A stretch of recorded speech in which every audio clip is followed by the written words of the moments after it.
Hey, it's Kyle here, and it's time to do a book call. It's been a while since I've done one, but I had a few big things going on, so I just didn't really have time to go to the bookstore, and plus I built up a huge pile of books to be read, so I needed to work that pile down a little bit before I made a trip to the bookstore. But I took the last couple of days off from work, so I had some free time on hand, so I decided to go to the bookstore and pick up a few things. So this will probably be the most unique book call I've ever done, because the four books I'll be talking about are very, very different from each other. There's just a great variety of books I'll be talking about in this book call, so I hope you'll enjoy it. First book is A Brief History of Kublai Khan, Lord of Xanadu, Emperor of China, by Jonathan Clements. This is a non-fiction book, as I'm sure you can guess. I'm sure most people have a general idea who Kublai Khan is, but he's the grandson of Genghis Khan. Kublai Khan became the Great Khan, the leader of the Mongols. He's probably best known for completing the conquest of China and becoming the Emperor of China. Started a dynasty in China. Very famous figure in world history. I've read a book on Genghis Khan and the Mongols in general, but I've never read a specific book about Kublai Khan. And this book was on sale at the bookstore in the clearance pile for like $4. I thought, hey, can't pass this $4 book on a topic that sounds interesting to me. So, Kublai Khan by Jonathan Clements. Next up is a book by one of my favorite authors, The War That Came Early, Hitler's War by Hary Turtledove. This is the first book in a series. The basic premise behind this is, if you're familiar with world history, is in 1938 there was a bit of a standoff in Europe with Hitler making various demands on Britain and France in regard to a variety of topics. And basically in world history, Britain and France decided to compromise with Hitler in hoping that would avoid a war. And of course it did it, and then a year or two later, World War II started. What Turtledove does with this series is, what would have happened if, instead of compromising with Hitler in 1938, World War II had started then? How would world history have been different if the war had started earlier? Which is an interesting idea, because it's one of those things which I like with Turtledove. He just takes a small little thing, it's not like he's saying, what would have happened if the war had started 20 years earlier. He's just moving it forward, by a year or so. But that will have, I'm sure, a tremendous impact on how the events of the war play out in this series and the people that are impacted. Turtledove is just a master of alternate history, so I love how he plays with stuff, but he keeps it realistic. It's stuff that he's like, yeah, I think if the war had started a year or so earlier, that probably would have happened. It's not so unrealistic. You're like, no, that would have never have happened. No, I don't buy your premise. Turtledove is always great at presenting a believable premise in his alternate histories. One thing I will mention, if you don't like history and you're a little afraid of reading a Turtledove book, I'd really encourage you to read one, because Turtledove does a masterful job with his characters. You really become very attached to his characters.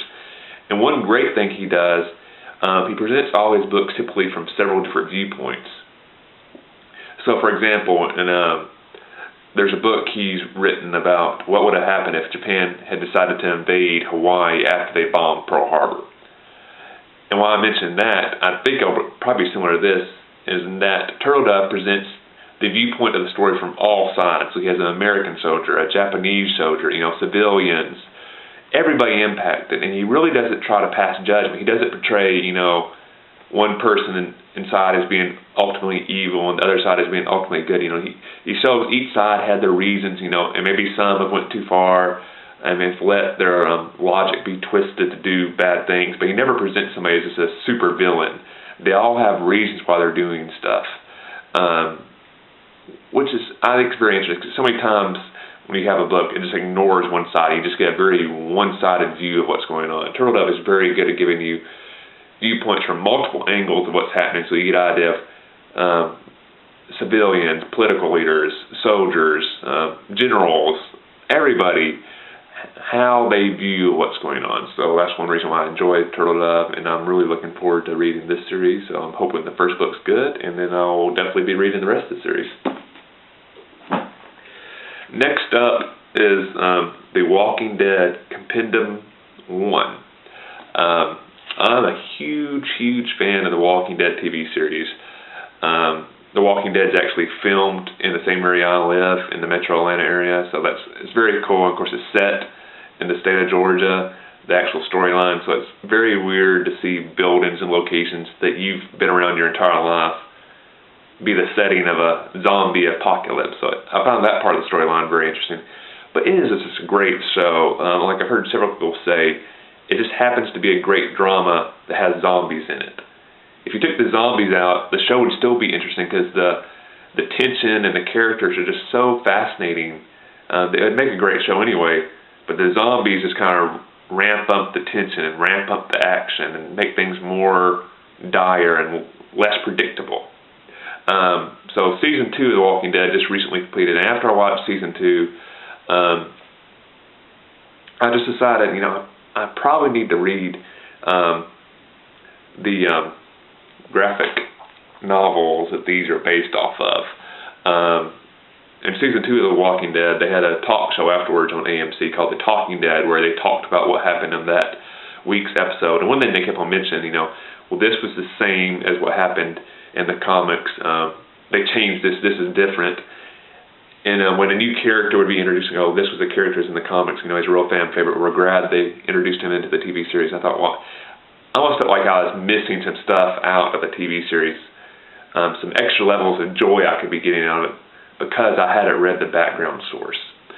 So I decided to get this. This is the collection of the first 48 issues of The Walking Dead.